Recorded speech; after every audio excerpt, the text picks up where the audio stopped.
video will show you the perfect motion for tying the straps on your Bairn or Cairis Oscha carrier. Now when I've got my baby in my Bairn carrier, I have the waistband on and the panel height brought up here to the nape of the neck, and I have the straps unclipped, as this is for crossed straps at the back.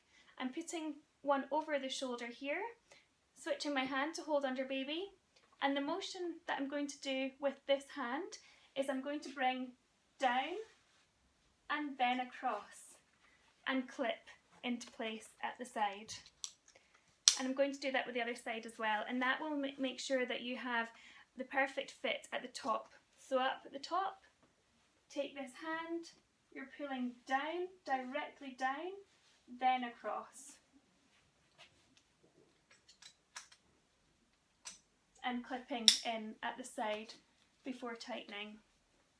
And that will ensure that you have a really nice width going on your shoulders here, so that it is wide enough for your baby and so that you don't have too much extra fabric at the front here as well.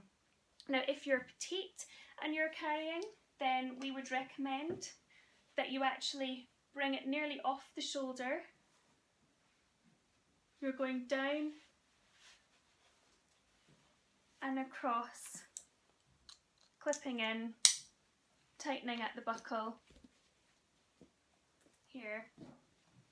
And again, that will just ensure that you have this nice straight line going across for your baby. So it will be a little bit further off the shoulder if you have petite shoulders.